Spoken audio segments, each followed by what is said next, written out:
y'all, it's Belle. I'm here with my recent reads for this video. They were starting to pile up, so I thought I'd go ahead and do a video. First one I want to talk about is The School Between Winter and Fairyland by Heather Fawcett. And HarperCollins sent me this finished copy, so thank you very much, HarperCollins. Back in July, I think it was, the author had sent me an ARC, and I read it then and I loved it. I didn't know that I'd be getting an ARC, but so I'd already requested this, so I'm very grateful to have a beautiful finished copy to go with my ARC. But I absolutely love this book. I hope it becomes a series. I don't know if it will. But this comes out October 26th. I'm gonna do it first since I did read it back in July. And it's just such a perfect twist on the boarding school idea. It's just so good. 12-year-old Autumn Malag is a servant at the enchanting Inglenook School, where young magicians study to become the king's future monster hunters. Along with her grand and 3 too many older brothers, she works as a beastkeeper, tending to Inglenook's menagerie of terrifying monsters. But when she isn't mucking out the wyvern stalls or coaxing the resident Bogart to behave, Autumn searches for clues about her twin brother's mysterious disappearance. Everyone else thinks he was devoured by the feared hollow dragon, but Autumn is convinced she heard and glimpsed him calling to her from within the castle walls, but who will be a lowly servant. So when Kai Morgan, the chosen one, prophesies to one day destroy the hollow dragon, comes to her for help, Autumn agrees on one condition. Together they'll search for her brother and uncover the dark truth at the heart of enchanting Inglenook School and for all. The friendship that forms, the mystery with the school, the hollow dragon, the magic system, what she can do, like it's all so, in the mirrors, it was just so good. It's really dark, but there's this underlying humor and it kind of balances it out. And it's just, everything, I just flew through this. And I loved the humor. You dress 3 monsters up, standing on each other's shoulders in a trench coat, boots, hat, and a mask. It really doesn't get any better than that. That was the funniest thing ever. Everybody's backstories, of course. It's just such a fascinating story and world. And I absolutely loved it. And the ending, oh, gave me all the feels. Highly recommend this. And it comes out October 26th. Next is The Witch, the Sword, and the Cursed Knights by Alexandria Rogers. And I won this on a giveaway on the author's Instagram. I'm very excited. And this comes out February 8th of next year, so which it really isn't that far away. I am obsessed with this.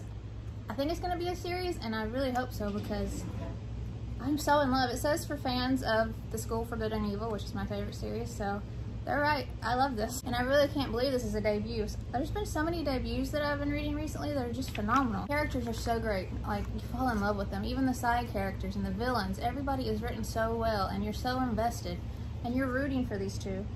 And the chapters alternate between our 2 main characters, Ellie and Caedmon, and they are just so great. Ellie is so, she is a phenomenal, they're both so great, but Ellie really is just so phenomenal. I cannot wait to see where she goes after this book and how far she comes. She's already come so far. The character growth is amazing, and oh, so good. The world building, everything.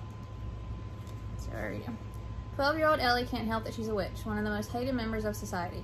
Determined to prove her worth and eschew her heritage, Ellie applies to the Fairy Godmother Academy, her golden ticket to societal acceptance. But Ellie's dreams are squashed when she receives the dreaded draft letter to serve as a knight of King Arthur's legendary Round Table. She can get out of the draft, but only if she saves a lost cause.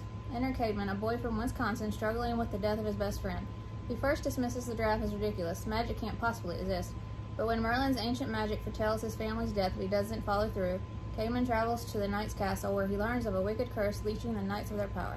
To break the curse, Ellie and Caedmon must pass a series of deadly trials and reforge the lost shattered sword of Excalibur.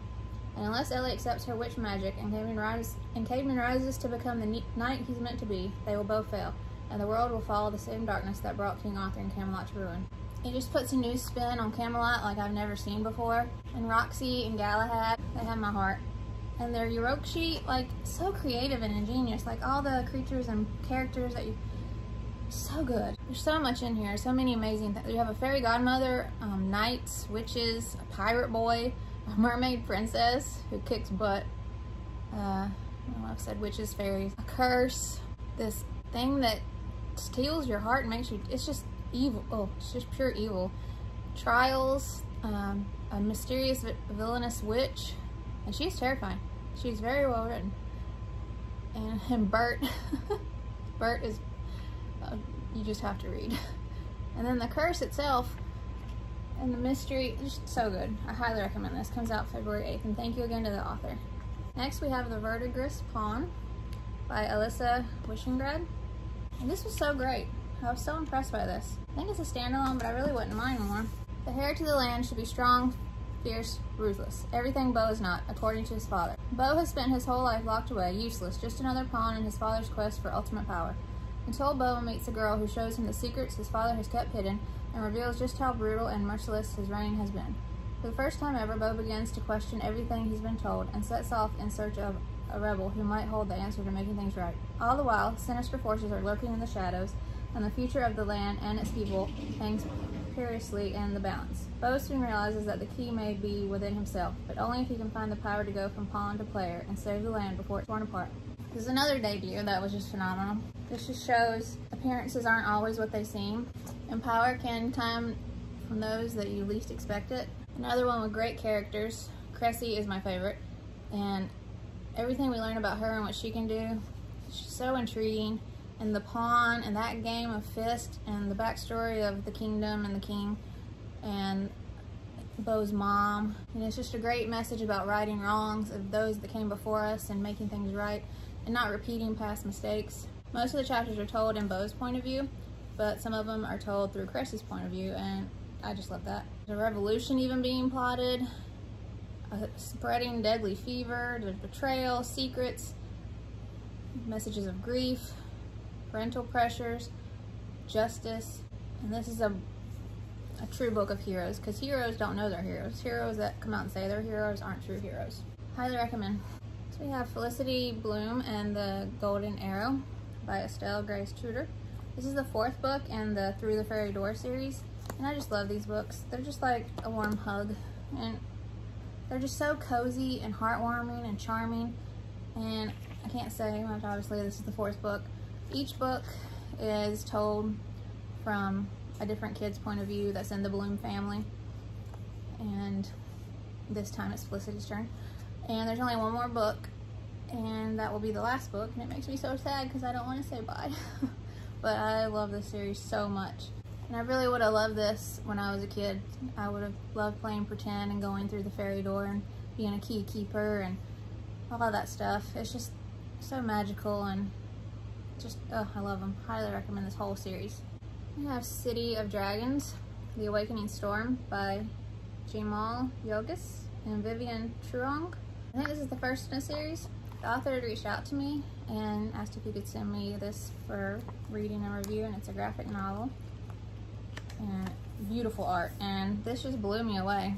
It was so good.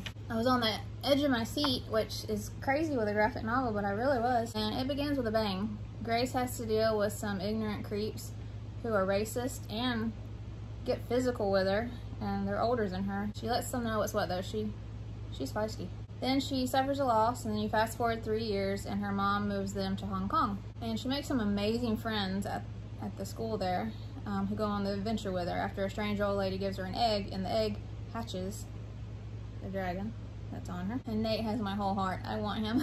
It can definitely be dark at times, but it was a wonderful and wild, crazy adventure.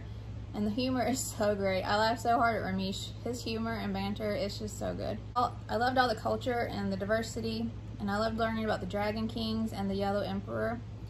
And I was so intrigued and engrossed, I immediately started looking things up. And I always loved that. And I liked how it came full circle with the creeps calling her mixed blood, but I think they used a more ignorant term even than that. But she learns how mixed blood can be, like through her culture and stuff. Her dad tells her in the beginning how special that blood can be, stronger and more courage and compassion, and that all of us are mixed no matter outside appearances, and that's a great thing. It's full of family, culture, loss, bravery, grief, friendship, passion, all that stuff. And the art, like I said, is so stunning. And it says, the dragons have awakened. When Grace moves to Hong Kong with her mom and new stepdad, her biggest concern is making friends at her fancy new boarding school. But when a mysterious old woman gives her a dragon egg during a field trip, Grace discovers that the wonderful stories of dragons she heard when she was a young girl might actually be real, especially when the egg hatches overnight. The dragon has immense powers that Grace has yet to understand, and that puts them both in danger from mysterious forces intent on abusing the dragon's power. Now it's up to Grace and her school friends to uncover the sinister plot threatening the entire city. So good. Highly recommend. We have Curse of the Phoenix by Aimee Carter. I love this. There's so much. There's dragons, unicorns, fairies, monsters, a family curse, a great sibling dynamic, some cousins. They deal with grief. 12-year-old Zach and Lou grew up on their mother's stories of the Wildwoods, an imaginary land where mythical beasts roam free. These creatures fill the pages of Zach's sketchbooks and inspire Lou's love for animals, and on most days, they're the only thing the twins still have in common. When their mother dies, a heartbroken Lou and Zach are shipped off to England to spend the summer with relatives they've never met. It doesn't take the twins long to uncover the secret tucked away in the forest behind their ancestral home. Their mother's incredible tales about unicorns and dragons and centaurs weren't make-believe after all. Their family serves as keepers of the Wildwoods, the last place on Earth where these mythical creatures can live safe from human harm. These lands have many dangers, and they are bound by a terrible curse. When Lou and Zach fall victim to it, their only hope of escape depends on a very last phoenix left in the world. But will breaking the curse mean the end of the Wildwoods? From the back, that phoenix has my heart. He was so great. I just love this. Such a brilliant idea for a story. The whole backstory of the family was amazing and so intriguing. And the grief was written so well, and I thought the author did a great job with that. And Zach has so many allergies. He's allergic to almost everything, like food allergies, outside dander. Like, he can't even go to school. He has to always be inside, basically. And you have to think from his sister's point of view, too. There's so much that she's suffered because of that, too. And it's not his fault. Like, their mom wouldn't come to her meets because she stayed home with him. So she didn't have her mom in the stands. Like, and all the attention was always on him. He always had to get rushed to the hospital often because stuff would happen. And so she got overlooked a lot. So it was nice to see both sides because they alternate chapters between both siblings. And just great world and character building. I love this house in these woods and everything we learn. And then the memories that you get shown.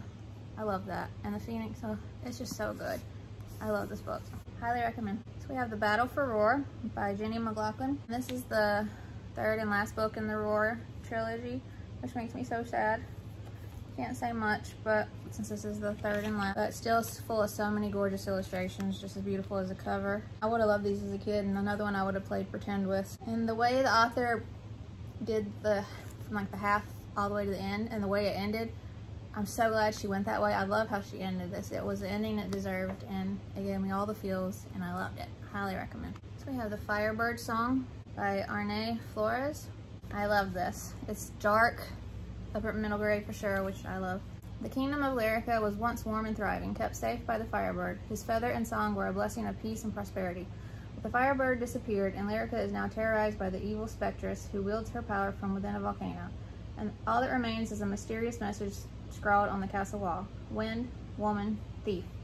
Young Pruitt has only known time without the Firebird, a life of constant cold, afraid to tempt the volcano monsters with even the feeblest fire. But he has heard whispers that the kingdom's princess survived. Cal has no memories beyond living on her barge on the underground lake, but she is certain there is more to life than the walls of the cave. When Pruitt finds her, he realizes she is the missing princess, the only hope for Lyrica. Determined to decipher the meaning of the queen's strange message and find the Firebird, Cal and Pruitt set off on a quest that puts the fate of Lyrica in their hands. Another debut author. I love this. It's dark and dangerous. It's got so much adventure. It's magical. Such a great friendship forms between them. It's a vivid story. It's unique, and it's full of courage, and most of all, hope. Hope is such a big and powerful thing in here. Magical world and story building. The whole backstory, and then the current thing that we're having, the quest we're on, fascinating. And don't underestimate the power of simply hoping. And when someone says we are just girls, we aren't just anything. We are so many amazing things, and it's all unique to each person. Something crazy that's pointed out in here that just is crazy to think about. Something can also be a symbol of your fear and your hope, depending on the intentions, and that's just crazy to think about. Like fire in here, it's the symbol of their fear, and it can also be a symbol of their hope. So with the Firebird, and then even if someone's different, who cares? How you treat someone can have such an effect, a ripple effect of everything. Who cares if they're different? Just be nice. So I really love this and highly recommend it. Can't wait to see what she does next. Next, the author sent me the third book. He had sent me the first two books as well in his Stuck in Time series. And this is Stuck in 1824, A London Tale by Dave Johnson. Not much since this is the third book, but they go back in time in a different era in each book. Like the first one was World War II, and the second, I think I said Victorian last time, but I think it was Elizabethan England in the 1500s. So, and this one we get to meet a classic author. He's a classic author now, as a little boy, or he's their age. And also there's an ability, each sibling gets it next in each book. And it was interesting to see what the sibling who got it in this one did with it and how they dealt with it. And it's just such a great sibling relationship too, and very atmospheric, and I can't wait to see what they do next and where they go. And their uncle is so great. I just really love these. Then we have Fireborn by Fowler, and HarperCollins sent me this, so thank you so much. This was so good. It's out now, and I recommend you going and getting it. Another debut. I'm blown away. I think this is going to be a series, and I hope it is. It better be. This has my heart. It is so good. It's so creative, and it's dark after middle grade. 12 is a huntling. She gave up her name and identity to train in the art of fighting monsters. But while her fellow huntlings train to keep the peace, 12 secretly builds her skills to take revenge on those who murder her family. Then 12's new home is attacked, and all her plans are thrown into chaos. Her mentor is killed, and a fellow huntling named Seven is captured. 12 decides to rescue Seven alone, but finds herself joined by 2 classmate rivals and an ancient stone guardian named Dog. To save Seven, 12 and the others must face new enemies and old terrors alike on a treacherous journey, one that will lead 12 to discover dark truths about her world, her powers, and the past she has so desperately tried to hide. Another one that deals with grief and does it well. She's never really let herself grieve. She drinks this dream milk to even avoid her dreams, because in her dreams she dreams of the family that was lost, and she doesn't want to. She just doesn't deal with it. She pushes it away and just feels her anger and lives and feeds off that about avenging her family. It's just such a creative story. Everything's detailed, the imaginative, amazing characters. Dog and Widge have my heart. You can see Dog there. Widge is on her shoulder. They're just so great. But when she goes out on the adventure, she doesn't take dream milk with her. So we got to relive some of her past with her through her dreams. And I love that. It was a great addition to the story, I thought. And it really made you feel for her and see even more what she lost and the guilt she had for just being a sibling. You know how siblings are and how they get along, and all the guilt she had because of her little sister and the regrets she had. But what she went through is horrible. That's why it's darker middle grade. But her growth through the story is phenomenal. She has such great character growth and development. And 6 and 5, who go on the adventure with her, amazing. The friend group, they become a family. And 7 is just the cutest little thing. I love her so much. And I cannot wait to find out more about what she can do and everything about her. And 12 and what we find out about her and what she does with it, I cannot wait to see. And finding out more that we still don't know. I'm very intrigued to see what happens there. The twist at the end had me speechless. My mouth was wide open. I could not believe that. There was so many, but it was so good. It's an epic fantasy. It's full of magic and hope, grief, loss, friendship, perseverance, justice, belonging. Sharp Spark also has my heart in a way. I can't wait. I'm so intrigued by him. I hope we get to see more of him, but highly recommend y'all picking this up. It's so good. Beast and Beauty, Dangerous Tales by Soman Chainani, the author of my favorite series, which made it a hard one to review. I'm a little biased. So it's full of short stories where he does what he does best, which is taking what you know about fairy tales and spinning them on their head. Because Disney hijacked fairy tales, basically. So these are dark, but if you think about it, the real fairy tales, like the real Snow White and the real Little Mermaid, they are dark, the actual original ones. And everybody's tastes vary, so of course there was some that I absolutely loved in here. There were some I didn't like really that much, and then a couple that frustrated me. One that I was looking forward to, that is usually my favorite, the ending frustrated me. So, but it's written, when you're reading it, it's like you're reading a classical story, like the way he writes it. I'm also hearing the narration in my head as I'm reading it. It just feels, I don't know, he just did it brilliantly with that effect. And I like how he changes how the girl doesn't always have to be saved by a man. And good looks does not automatically mean someone is a good person.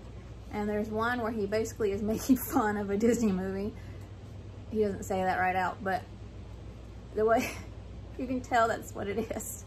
And it's so on point that you can't be mad about it. So, but I mean, I'll always love Disney movies, the ones I grew up with especially. I mean, even though I make fun of them, and I mean, I take them for what they are. I know what they are, but it's just nostalgia. But there are things wrong with them.